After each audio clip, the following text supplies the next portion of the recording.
Coronavirus, la pandemia. ¿Cuáles son los síntomas? ¿Cómo se transmite? ¿Qué puedo hacer para protegerme y prevenir la propagación de la enfermedad? Nuevo padecimiento que ha encendido las alarmas de los sistemas de salud. Coronavirus, la pandemia. ¿Qué tal? Le damos la más cordial bienvenida a este espacio y le invitamos a quedarse aquí en Coronavirus, la pandemia, nuestro programa 341, en una producción de la Universidad de Guadalajara. Agradecidos con las televisoras públicas de la República Mexicana y de América Latina que nos siguen también en esta transmisión. Le invitamos a usted a que nos acompañe y a que participe. Recuerde que puede hacernos llegar sus comentarios a través de las redes sociales. Nos encuentra en Facebook y Twitter como Canal 44 TV. Además, ponemos a su disposición nuestro WhatsApp, el 33 22 42 06 90. 33 22 42 06 90, a la espera de sus comentarios. Hoy, en Coronavirus, la pandemia, cómo reforzar el sistema inmunológico para prevenir enfermedades transmisibles y no transmisibles ante el riesgo de COVID-19. ¿Ingerir suplementos o vitaminas resulta eficaz? También la OMS afirma que es importante reforzar el sistema inmune con una adecuada alimentación. Estrés y ansiedad, así como el miedo, impactan en el mecanismo de defensa. La pandemia pega más a la salud mental de hispanos, es lo que se advierte. Y hay un estudio que señala falta de camas como factor que provocó la muerte de pacientes con COVID-19. Tendremos también un reporte desde Colombia, así que le invitamos a usted a quedarse con nosotros. Y entramos en materia. Durante el año que COVID-19 lleva sin dar tregua al mundo, se han popularizado varios medicamentos y otras sustancias químicas que supuestamente funcionan contra el virus. Sin embargo, en este caso el remedio sí puede ser peor que la enfermedad. La gran mayoría de ellos no tienen sustento científico y algunos incluso representan peligro para la salud. Cuando surgió la pandemia por la COVID-19 en el mundo, también surgió mucha información falsa, además de mitos y supuestos remedios que prevenían o curaban la enfermedad, por lo que la Organización Mundial de la Salud advirtió que hasta la fecha no había medicamentos o remedios que curaran o previnieran la enfermedad. Sin embargo, la OMS reconoce que hay ciertos alimentos que pueden ayudar a reforzar el sistema inmunológico, que es el encargado de fortalecernos de los agentes patógenos del exterior. En su página web, el organismo explicó que los micronutrientes como las vitaminas D y C o el zinc son fundamentales para el buen funcionamiento del sistema inmunológico y desempeñan un papel vital para la salud y el bienestar nutricional. La OMS está coordinando los esfuerzos para desarrollar y evaluar medicamentos que permitan tratar la COVID-19. Hay alimentos que aportan probióticos como los productos lácteos fermentados como el yogurt, que fortalecen la inmunidad en el intestino, además de carnes rojas y blancas y legumbres como el garbanzo y los frijoles, que ayudan a que el cuerpo se defienda de mejor manera ante las enfermedades. Otro alimento recomendado es el ajo, que contiene fitoquímicos que ayudan a promover el sistema inmunológico, aunque debe consumirse de manera moderada. Los especialistas recomiendan también la ingesta de frutas y verduras ricas en vitamina C, que tienen efectos en síntomas relacionados con la función pulmonar, tales como el limón, la guayaba, kiwi, fresa, naranja, pimiento, chile, col, espinaca, brócoli y jitomate, pero no deben ser consumidos en demasía, ya que sus beneficios no son suficientes si no se completa y varía con otros alimentos, informó Rocío López Fonseca. El reporte desde Ginebra lo tenemos con Antonio Broto, corresponsal de EFE. Hola, ¿qué tal? Buenos días a todo el auditorio de Canal 44. Continúan bajando las cifras de contagios diarios de COVID-19, que suman 104 millones en todo el mundo. En las últimas 24 horas se registraron 464.000 nuevos casos, lejos de los más de 800.000 que llegó a haber a principios de este año. También están bajando considerablemente los fallecimientos diarios, que aún son altos. Fueron 13.000 en la pasada jornada, cuando hace un mes llegaron a ser más de 16.000. La pandemia ha causado por el momento más de 2,2 millones de muertes. Mientras bajan estas cifras, sube de forma esperanzadora el número de vacunaciones y ya se han administrado en el planeta más de 120 millones de dosis. Estados Unidos es el país donde más vacunas se han administrado, 35 millones, mientras que en China se superan los 31 millones y en la Unión Europea los 15 millones. En Latinoamérica, Brasil supera los 3 millones de dosis administradas, México se acerca a las 700.000 y Argentina suma 440.000. En Suiza continúan las investigaciones de herramientas que ayuden a combatir mejor el coronavirus y en este sentido científicos de los hospitales universitarios de Ginebra anunciaron que ya está casi terminado un estetoscopio que gracias a la inteligencia artificial es capaz de detectar la COVID-19 por su efecto en el sonido de la respiración pulmonar.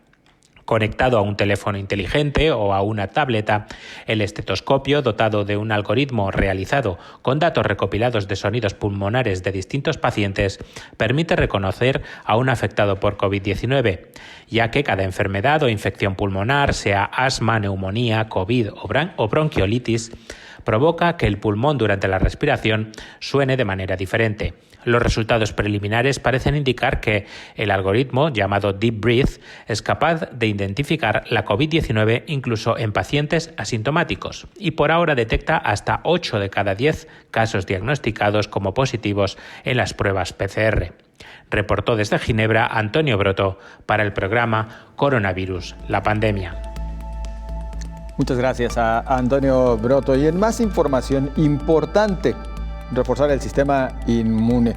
Por supuesto, todo esto con una adecuada alimentación. Advierten que el estrés y la ansiedad, así como el miedo, impactan en el mecanismo de defensa. En México, el 30% de las personas tienen un sistema inmunológico con algunas deficiencias, principalmente por una mala alimentación. En ese porcentaje se incluye el segmento de la población que desarrolla enfermedades autoinmunes en alguna etapa de su vida. De acuerdo con un reporte de 2019 del Departamento de Inmunogenética de las Enfermedades Autoinmunes, dependiente del Instituto Nacional de Ciencias Médicas y Nutrición, Salvador Subirán, los mexicanos tienen susceptibilidad genética al desarrollo de enfermedades autoinmunes como la artritis reumatoide, el lupus eritematoso generalizado, la enfermedad celíaca, el vitiligo, entre otras. Cabe recordar que el sistema inmunológico es la defensa natural del cuerpo contra las infecciones. El sistema inmunológico tiene la capacidad de distinguir la presencia de los virus y las bacterias. El organismo humano, a través de una reacción organizada, ataca y destruye los organismos infecciosos llamados antígenos que lo invaden. Síntomas como la inflamación son la respuesta inmunitaria a los antígenos. Por ejemplo, cuando una persona tiene COVID-19, la tos, secreción o flujo nasal y fiebre son la respuesta y la alerta para destruir el virus que invade el cuerpo, informó Rocío López Fonseca. La pandemia ha pegado más en la salud mental de los hispanos. La prevalencia de depresión actual, pensamiento o ideas suicidas y el inicio o aumento en el consumo de sustancias fue mayor para algunos grupos minoritarios raciales y étnicos, especialmente los hispanos encuestados, reportaron los Centros de Prevención y Control de Enfermedades de Estados Unidos. Los adultos hispanos informaron niveles más altos de estrés y preocupación por no tener suficiente comida o una vivienda estable que los adultos blancos. Los adultos hispanos, con el 40.3%, informaron síntomas de depresión actual, con un 59% más de frecuencia que las personas blancas no hispanas. Las estimaciones de pensamientos e ideas suicidas entre las personas hispanas, con el 22.9%, fueron 4 veces que las personas negras no hispanas y las personas blancas. El 36.9% de los encuestados hispanos iniciaron o aumentaron el uso de sustancias recientemente, en comparación con el 15.6% entre todos los demás encuestados, informó Elizabeth Ortiz. La vacuna contra COVID-19 de la Universidad de Oxford y AstraZeneca es 74.6% efectiva contra la variante del virus que circula en el Reino Unido. Esto lo aseguró este viernes la universidad en un comunicado. La eficacia es similar a la que la vacuna tiene contra las variantes del nuevo coronavirus que circulaban anteriormente. según un estudio preliminar de la universidad que no ha sido revisado por pares. Además, Oxford está trabajando con su socio AstraZeneca para avanzar en los procedimientos necesarios para modificar la vacuna de ser necesario y adaptarla a otras variantes. El documento detalló también un análisis reciente que muestra que la vacuna da como resultado una menor duración de la difusión del virus y de la carga viral, lo que puede traducirse en una menor transmisión de la enfermedad, es lo que agregó la Universidad de Oxford. Los análisis han mostrado que la vacuna de Oxford y AstraZeneca puede otorgar 76% de efectividad contra COVID-19 con una sola dosis durante los primeros 3 meses. La eficacia aumentaba a 82% con una segunda dosis. Y por cierto, la dosis de las vacunas contra COVID-19 aplicadas, estas en el mundo, superan ya a los contagios confirmados de la enfermedad a nivel global. Los países han administrado más de 108 millones de dosis, de acuerdo con un monitoreo de Bloomberg, mientras que los casos acumulados de coronavirus en el planeta son 104 millones. Los datos no reflejan las inmunizaciones completas, pues la mayoría de las vacunas requieren 2 dosis. Se estima que solo unos 11 millones están inmunizados de forma completa. Estados Unidos es el país que más dosis ha inyectado, con cerca de 35 millones. Luego están China con 24 millones, la Unión Europea con 14 millones y Reino Unido con 10 millones. Israel es el único país donde más de la mitad de su población ha recibido al menos una dosis de la vacuna. Estamos hablando del 57%. Le siguen las Islas Seychelles con 37%, Emiratos Árabes Unidos con 34%, Reino Unido 15% y Bahrein 11%. En Estados Unidos, el porcentaje de la población que ha recibido una sola dosis de la vacuna es de 8%, mientras que las personas inmunizadas completamente, el 2%. México ha aplicado 677,000 dosis de la vacuna, lo que corresponde a un 0.53% de la población. Pese a la aceleración en la vacuna y en estas campañas de vacunación, hay un rezago evidente de los países pobres que no han podido acceder a los fármacos necesarios para frenar la pandemia. La mayoría de ellos tendrá que esperar semanas o meses para que la iniciativa COVAX de la Organización Mundial de la Salud les lleve las primeras dosis. En este sentido, la Federación Internacional de la Cruz Roja advirtió este martes que 70% de las vacunas administradas por el momento ha sido utilizado en los 50 países más ricos, mientras que en los 50 más pobres este porcentaje es de solo el 0.1%. Con esto nos vamos a nuestra primera pausa en este espacio. Continuamos enseguida.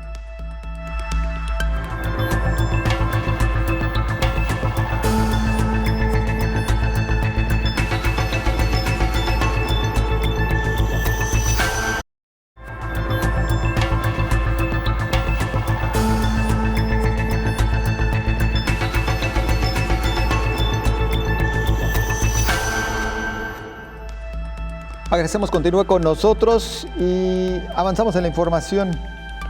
Un año después de las primeras noticias sobre el nuevo coronavirus, América Latina se pregunta si la vacuna masiva será la única salida a la pandemia. Las vacunas llegan a cuentagotas a América Latina. México inició su proceso de inmunización desde el 24 de diciembre con los médicos, enfermeras y trabajadores de la salud del país que atienden directamente a pacientes con COVID-19, para después inmunizar al demás personal médico de los hospitales públicos y privados. Esta semana se acaba de anunciar que se abre el registro a los adultos mayores a través de una plataforma en Internet. Hasta este momento, a 1 mes y 10 días, se han vacunado en México a tan solo 677,539 personas. Brasil, el segundo país con más muertes y contagios del mundo, hasta el domingo solo el 0.5% de la población del país había recibido una primera dosis de las vacunas de AstraZeneca o Sinovac. Ni una sola persona en Brasil ha sido completamente vacunada, excepto algunas que participaron en ensayos clínicos de vacunas. Además, persisten las controversias por algunos biológicos y no han sido aprobados todavía para ser utilizados en el país. Mientras en Chile, por ejemplo, la vacunación arrancó este miércoles con el personal de salud, sobre todo quienes están en la primera línea y adultos mayores de 90 años. Así lo explica la pediatra neumóloga del Hospital Base Osorno, Natalia Rivera Nict. Hola, hoy empezó el proceso de vacunación masiva aquí en Chile con la vacuna Sinovac. La semana pasada llegaron a Chile 2 millones de dosis de esta vacuna y hoy empezó la vacunación según el programa y el calendario que publica el Ministerio de Salud de Chile. Este proceso empieza con las primeras 2 semanas de febrero, vacunando tanto a los funcionarios de salud como a los adultos mayores de 70 años. Posteriormente se van a empezar a vacunar ya a los adultos mayores de 65 años y los grupos de riesgo. El llamado es a todos a vacunarse, ya cierto, en Chile se requieren vacunar a 15 millones de personas para poder tener un control muchísimo mejor de la pandemia y empezamos por los funcionarios de salud. De hecho, yo hoy día vengo llegando de mi vacunación y esperamos que el resto de Latinoamérica siga igual que nosotros. En Colombia, la vacunación iniciará hasta el 20 de febrero. El ministro de Salud, Fernando Ruiz, dio a conocer que ya se realizan los últimos ajustes del portal Mi Vacuna, en el que los colombianos podrán conocer en qué fase del Plan Nacional de Vacunación contra la COVID-19 se encuentran y la agenda para ser inmunizados contra el SARS-CoV-2. Este reto sanitario será el más importante de su historia. Tendrán que vacunar a cerca de 35 millones de colombianos. Por su parte, Argentina inició ya el proceso de vacunación con el biológico ruso Sputnik V y hasta el momento se han aplicado más de 283.700 dosis. Los primeros en ser inmunizados son los médicos. Le seguirán los adultos mayores de 70 años y quienes viven en asilos. En el cuarto sitio les corresponde ser vacunados a las Fuerzas Armadas y de servicios penitenciarios. En el quinto sitio están considerados los adultos de 18 a 59 años que presentan factores de riesgo como obesidad grado 2, enfermedades cardiovasculares, renales o respiratorias crónicas. Después, seguirán los profesores de todos los niveles desde jardín de niños hasta secundaria, para continuar con la población en general. En Uruguay, se solicitará a quienes se vacunen contra la COVID firmar un consentimiento informado, aunque todavía se desconocen los detalles de ese formulario. Uruguay vacunará en primer lugar a todo su personal de salud. Los biológicos que se aplicarán son de Pfizer y Sinovac. El Ministerio de Salud de Paraguay, país con unos 7 millones de habitantes y 2.700 decesos por el coronavirus, presentó ya su plan de vacunación, cuya fase inicial se dirigirá al personal sanitario en cuanto se reciban las primeras dosis durante este mes. También se incluirán las personas mayores de 60 años. Mientras que la llegada de las vacunas contra la COVID en Centroamérica, la región de Latinoamérica más castigada por la pobreza, es incierta en todos sus países, a excepción de Costa Rica, que ya comenzó a inocular a su población, y de Panamá, que espera recibir las primeras dosis en 2 semanas. La región experimenta una transmisión comunitaria intensa y sostenida de la COVID, según la Organización Panamericana de la Salud, y fueron considerados para participar en el COVAX Facility, mecanismo de coordinación a nivel mundial para proporcionar acceso equitativo y opciones asequibles a la vacuna contra la COVID, informó Rocío López Fonseca.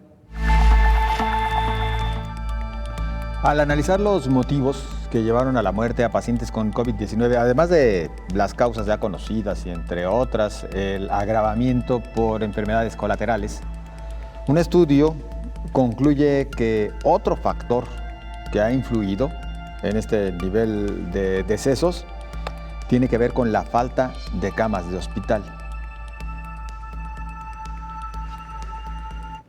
Un estudio realizado en un centro de tercer nivel de atención médica en la Ciudad de México reveló que 45% de los pacientes que murió no recibió atención en las unidades de cuidados intensivos debido a la falta de camas. Los resultados de la investigación fueron publicados en la revista PLOS ONE, un análisis encabezado por Antonio Olivas Martínez y José Luis Cárdenas Fregoso. El equipo de investigadores detectó que la tasa de mortalidad a lo largo del tiempo se debió principalmente a la disponibilidad de camas en cuidados intensivos, lo cual sugiere indirectamente que el hacinamiento fue uno de los principales factores que contribuyeron a la mortalidad hospitalaria. Los autores explican que estos números arrojan luz sobre el desafortunado pero urgente problema de la saturación del sistema de salud y el racionamiento de recursos de cuidados intensivos durante la pandemia. Es un comportamiento similar al que sucedió en el inicio de la pandemia tanto en Wuhan como en Nueva York, donde más del 50% de pacientes murieron críticamente enfermos que requirieron atención en cuidados intensivos en las salas del hospital sin recibir atención debido a limitaciones de recursos, informó Elizabeth Ortiz. Bueno, pues lamentablemente eso, la falta de disponibilidad de camas vino también a complicar la situación. Pero ya le adelantábamos, hoy queremos tratar acerca de cómo podemos reforzar el sistema inmunológico y además si los suplementos alimenticios, las vitaminas, etcétera, etcétera, pueden también ayudarnos a mejorar la manera de hacer frente tanto a la COVID-19 como a otros tantos padecimientos. Por ello, agradecidos como de costumbre con el doctor Héctor Raúl Pérez Gómez, infectólogo, nuestro médico de cabecera. ¿Qué tal, doctor? José Ángel, buen día. Qué gusto saludarte. Muy bien, muchas gracias. Pues, ¿cómo reforzar el sistema inmunológico, doctor?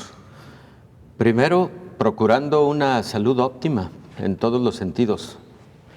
El sistema inmunológico es un sistema muy complejo, José Ángel, y entonces, por lo tanto, no existe como tal un fármaco o un grupo de fármacos que directamente generen mayor generación de anticuerpos, por ejemplo. No los hay de igual forma para que se genere una mayor cantidad de linfocitos, que son células importantes en la respuesta inmune, tanto los de tipo B, que producen anticuerpos, como otro grupo de linfocitos conocidos como linfocitos T, que generan una interacción importante entre los linfocitos B y también que generan una serie de respuestas para eliminar células infectadas. Por otro lado, existen células del sistema inmune, digamos, de primer contacto con los patógenos, con los microorganismos, bacterias, virus, etcétera, conocidas como macrófagos, y otras más que hacen una función de detección inicial con propósito de que luego las células, los linfocitos, tengan capacidad de reconocer cuando previamente se generó una respuesta inmunológica. Entonces, hago la comparación con un ejército. Los linfocitos, el sistema inmune tiene diversas líneas de ataque, pero todas ellas muy bien coordinadas. Todo este repaso lo hago porque para que el sistema inmune funcione de forma óptima, lo primero que necesitamos es tener una salud general adecuada. Y cuando a mí me preguntan directamente, doctor, ¿qué hago para que se refuerce mi sistema inmune? Pues primero, controle sus enfermedades preexistentes. Un paciente con diabetes mal controlada puede tener trastornos en las diferentes fases de la respuesta inmune, y por ese motivo hemos escuchado 1001 vez que los pacientes con diabetes tienen mayor riesgo de infección de todo tipo, sí, bacterianas, virales, etcétera, etcétera. Entonces, primera respuesta es controle las enfermedades que usted previamente tiene. Segundo, tenga una alimentación óptima para que los sustratos que requiere su sistema inmune estén ahí en cantidad y calidad suficientes a través de la buena alimentación. Tercero, procure hacer ejercicio de forma regular y además haga estrategias para que desde el punto de vista anímico usted se encuentre lo mejor posible, porque inmunidad y estado mental, inmunidad y estado psicológico están muy de la mano. Sí. Y ahorita vamos a comentar algunos detalles al respecto. Pero también nos hacen preguntas muy directas y posiblemente quienes nos escuchan están esperando el comentario al respecto de si ciertas vitaminas, ciertos suplementos pueden ayudar al sistema inmune. Hay algunas publicaciones, son no contundentes, pero sí muestran algunos resultados promisorios en cuanto a que la respuesta inmune se ve favorecida, por ejemplo, en pacientes con COVID, cuando se tiene un suplemento con vitamina C, con vitamina D, con vitaminas del complejo B y con zinc. En esos estudios se demostró que los pacientes que tomaban estos componentes de forma suplementaria podían tener una sintomatología más leve y más corta relacionada con COVID-19. Estos resultados no fueron de igual manera observados en los pacientes con manifestaciones graves del COVID. Digamos, eso se observó en pacientes con manifestaciones leves de COVID. Y no se pudo llegar a una conclusión contundente acerca de si estos pacientes tuvieron esa mejoría porque su historia natural de la propia enfermedad iba a ser así o si estos suplementos contribuyeron de alguna manera. Tomarlos definitivamente no genera afectaciones habitualmente cuando se toman a las dosis correctas. Sí. Lo que no es conveniente es abusar, porque luego las personas entran a situaciones de estrés y piensan que si tomo una dosis más alta de vitamina C o de vitamina D, etcétera, o de zinc, pues voy a tener más reforzamiento del sistema inmunológico y por lo tanto voy a tener mejor respuesta ante un episodio de COVID. O no me va a dar. O no me va a dar. Eso claro que es un error. Ninguno de estos suplementos alimenticios evitan que pueda ocurrir COVID. Son otras los factores que evitan que las personas puedan tener COVID. Entonces creo que como un primer comentario, este tipo de componentes son sustratos útiles para el sistema inmunológico, sí, que si contundentemente han modificado el curso de la enfermedad, en la enfermedad grave no, en la enfermedad leve hay algunos estudios al respecto, pero tercero, no sirven para la prevención de COVID, eso debe quedar perfectamente claro. Creo que son primeras conclusiones. Abundaremos en el tema, doctor, por supuesto, pero a usted le invitamos antes a esta pausa.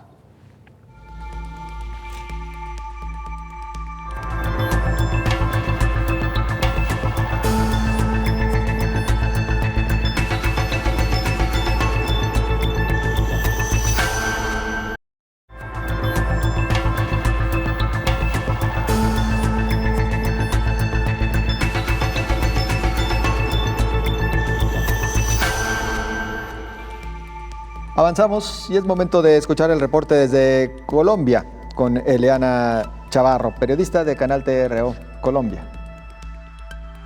Según el informe del Instituto Nacional de Salud en Colombia, a la fecha hay 2.125.622 casos positivos de COVID-19, de los cuales han fallecido 54.877 personas.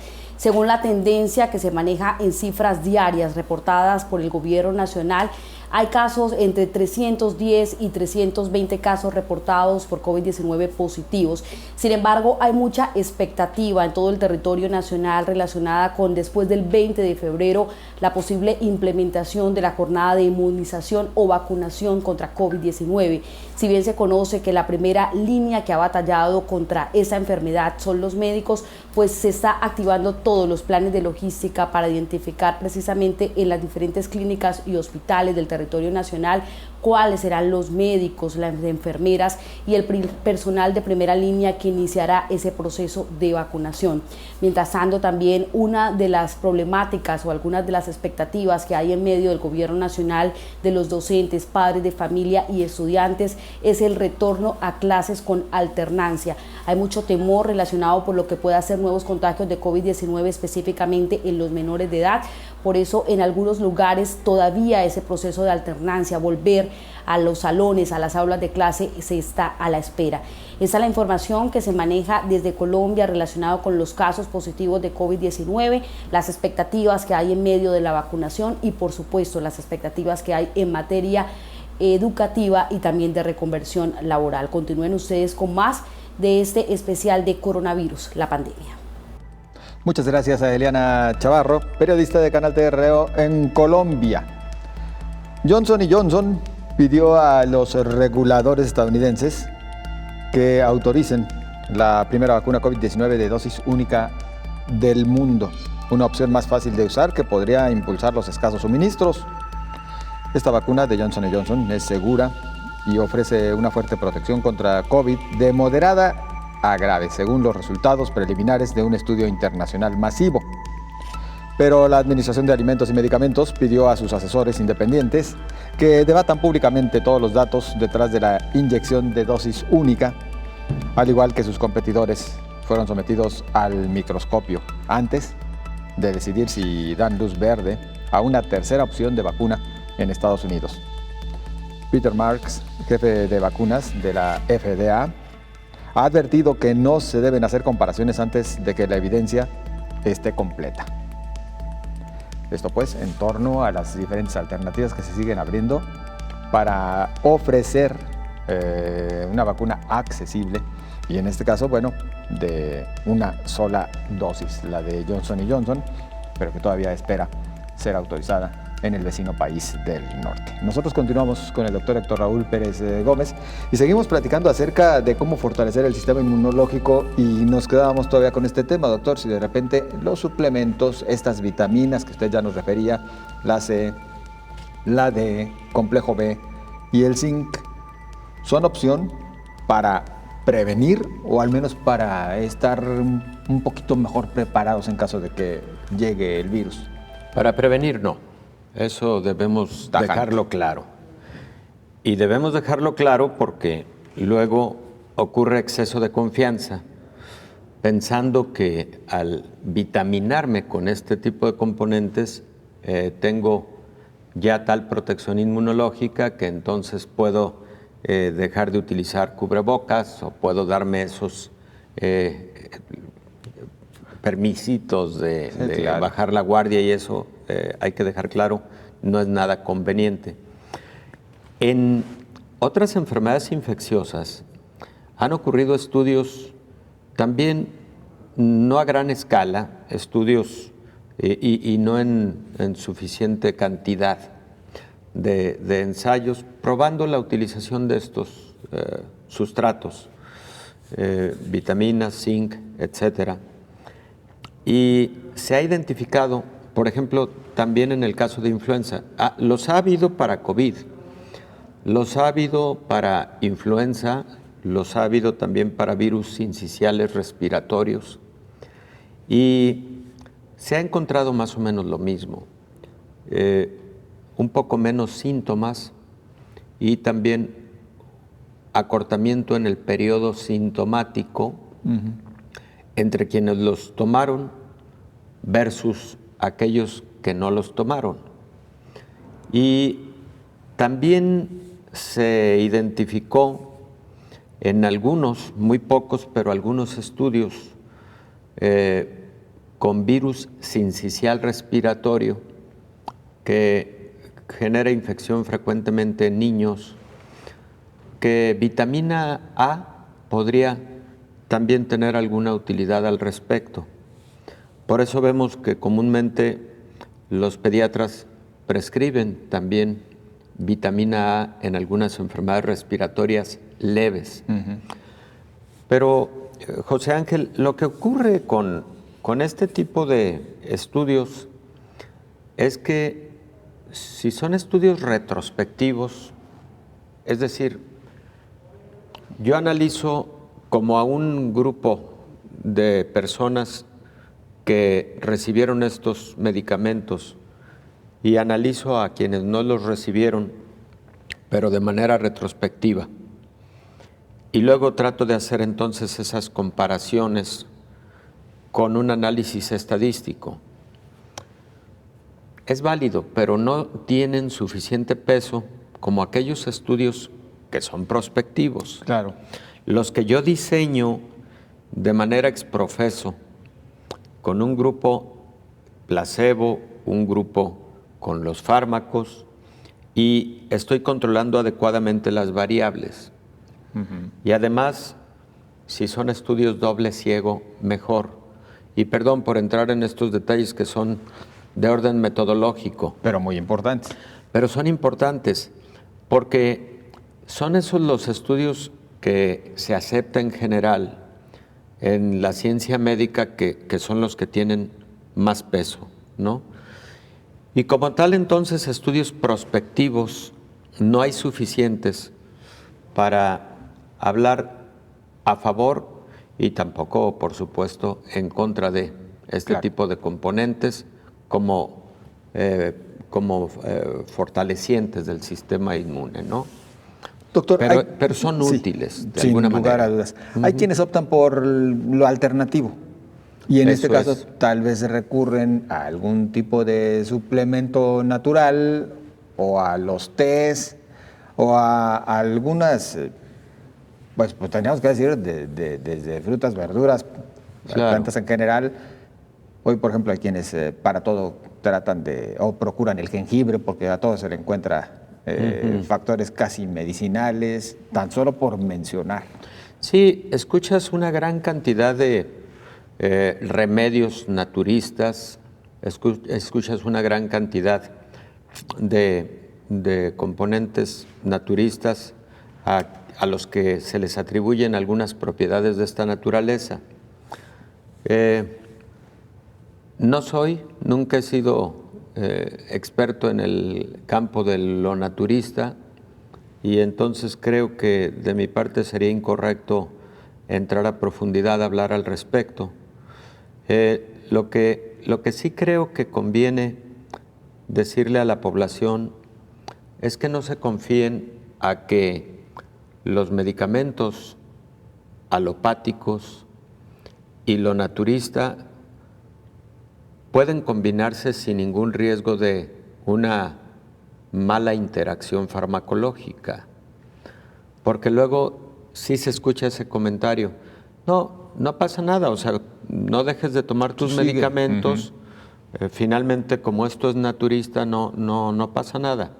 No, sí puede ocurrir, sí pueden ocurrir interacciones, algunas pueden ser inconvenientes, se puede generar por ejemplo, inhibición de la actividad farmacológica de los medicamentos alopáticos por algún componente naturista. Entonces, tampoco hay que excederse en la confianza al respecto, ¿no?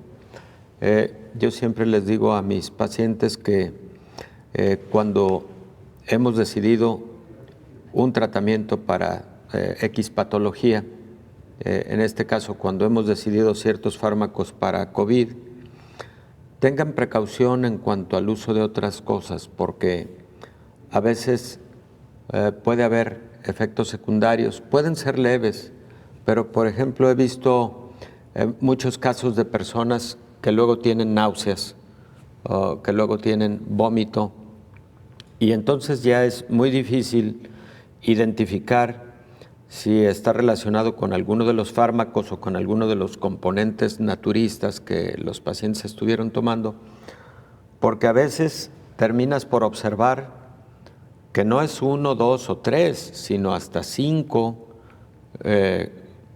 fármacos, componentes de tipo naturista, y por supuesto alguno de ellos también puede generar efectos secundarios. O sea, es una bomba. Entonces, en realidad.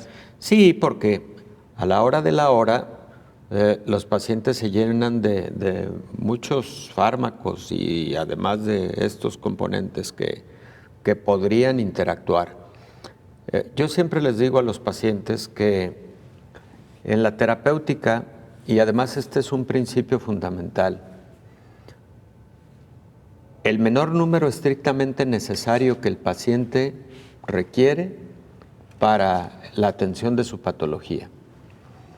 La polifarmacia a todas luces puede generar mayores riesgos de toxicidad o de eventos adversos secundarios.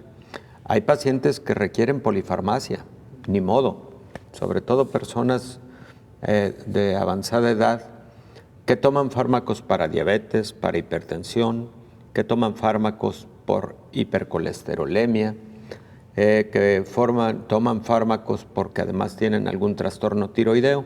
Entonces ahí ya llevamos muchos fármacos. Y por ejemplo, presentan COVID.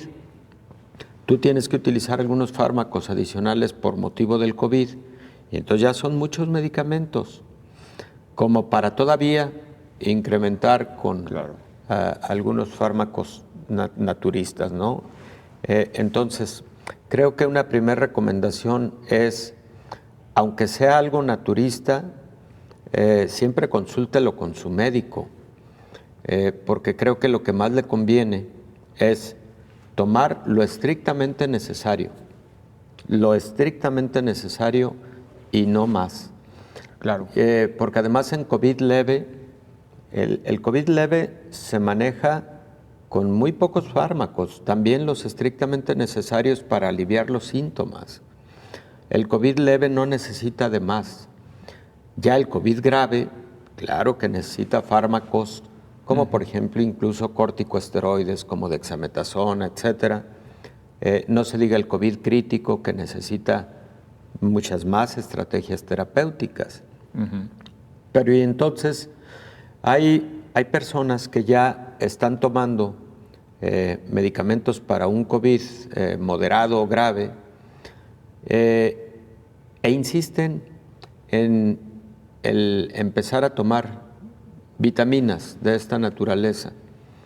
Bueno, uno tiene que poner en la balanza lo conveniente o no de que tomen vitaminas de esta naturaleza en ese momento, porque muy probablemente en ese momento no hay necesidad de que las tomen. Exacto. Porque la parte medular de la atención está en otro tipo de fármacos como antiinflamatorios, por ejemplo, corticosteroides, etcétera, anticoagulantes, en fin.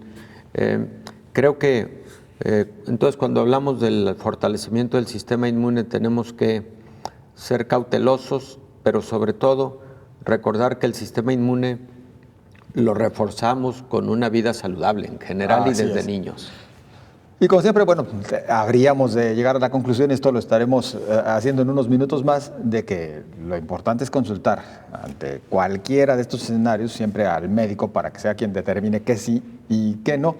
Y también quisiera invitar a que después de la pausa, doctor, podamos platicar, tal vez como una de las principales conclusiones, acerca del tema de la alimentación, que al final de cuentas alimentación y ejercicio, como usted nos lo mencionaba desde el arranque de esta charla, pues son factores importantes para fortalecer el sistema inmune. Así que a usted le invitamos a quedarse con nosotros, regresamos enseguida.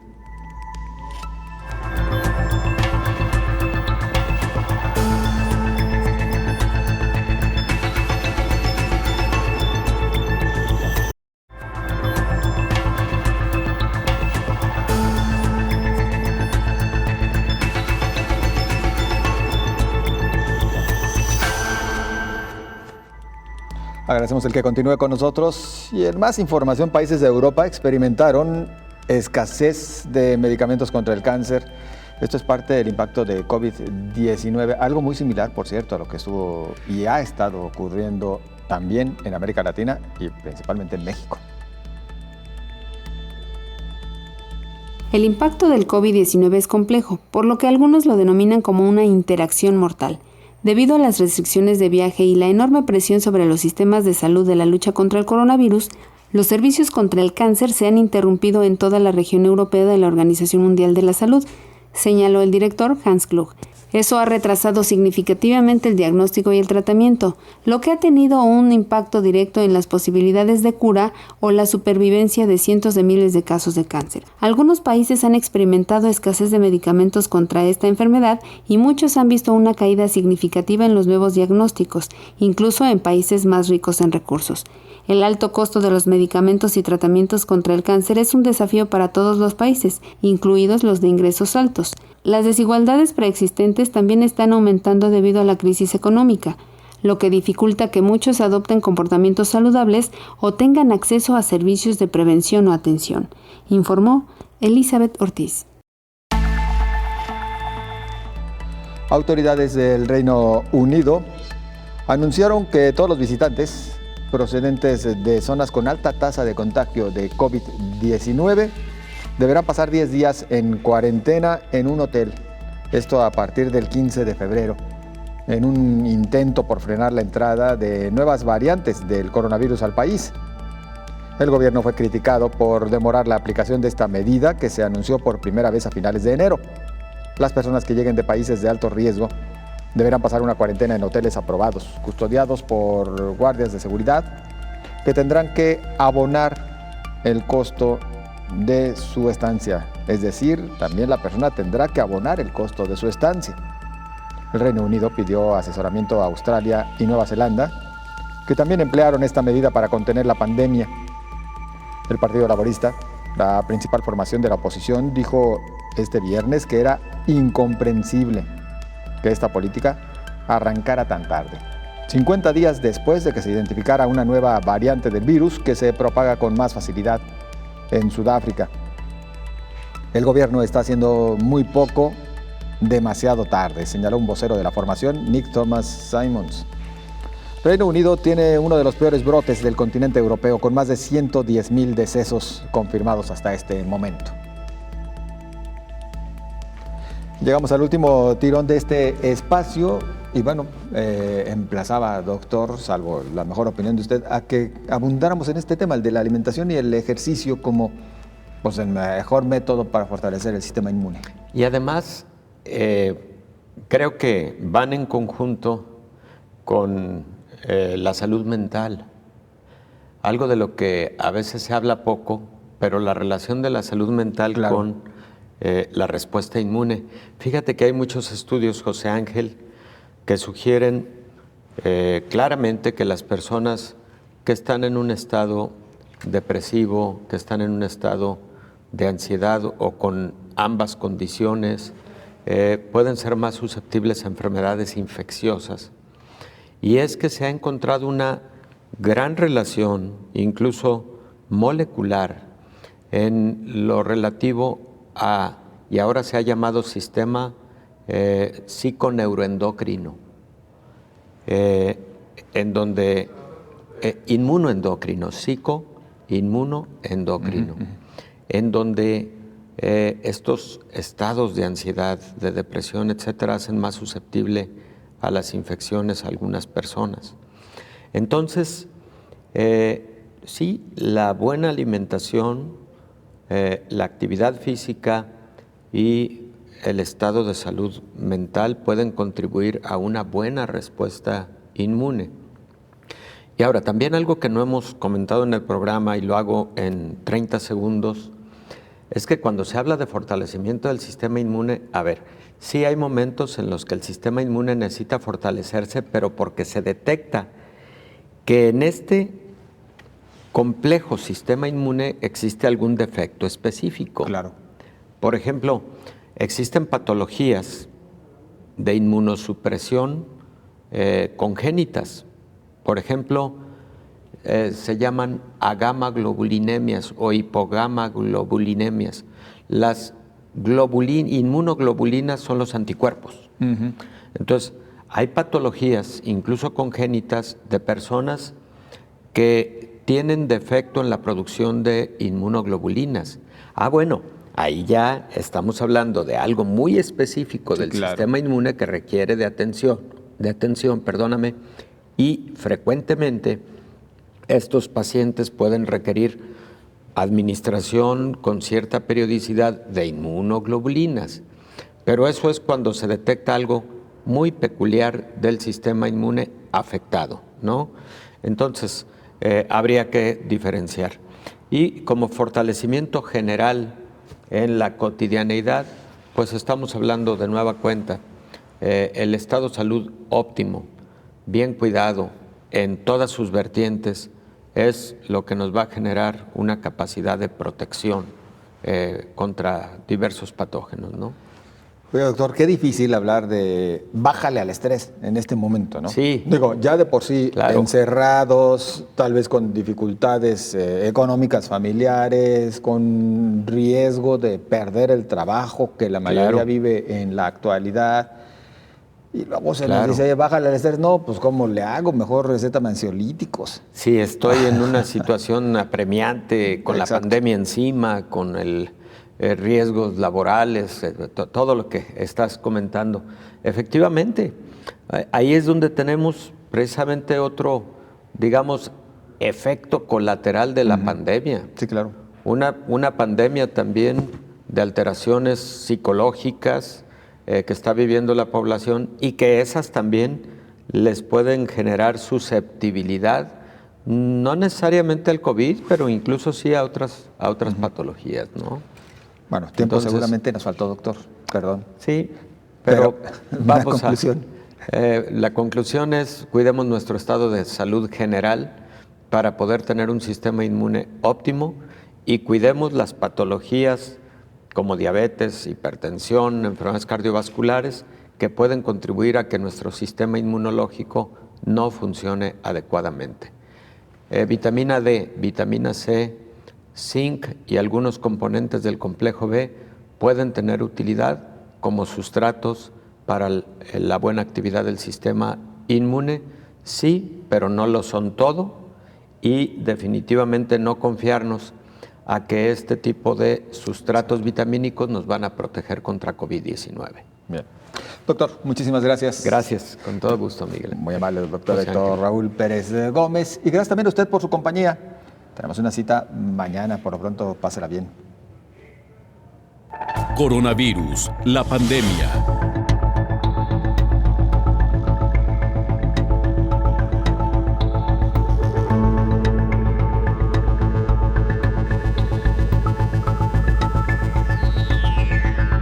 Coronavirus, la pandemia.